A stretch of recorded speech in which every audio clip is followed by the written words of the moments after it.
आपको चिकन में? हाँ जी, चिकन में जो रेसिपी होती है टिक्का की, ये टिक्का शवारमा आपका मैं लगा रहा हूँ। अच्छा अच्छा, ठीक। ये हमारी अपनी तैयार करता रेसिपी है। इसमें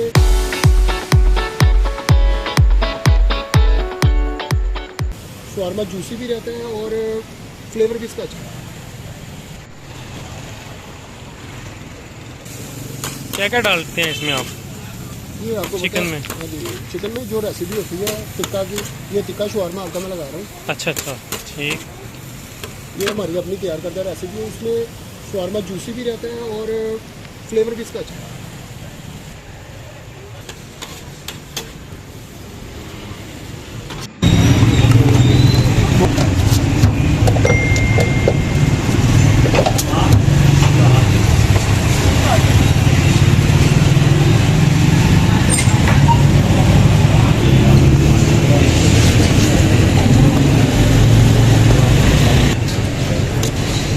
जूसी शवारमा तैयार।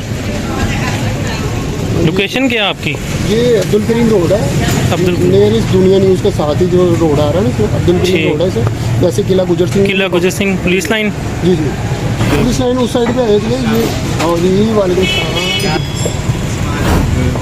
स्मॉल भी दो स्मॉल भी दीजिए पूरे।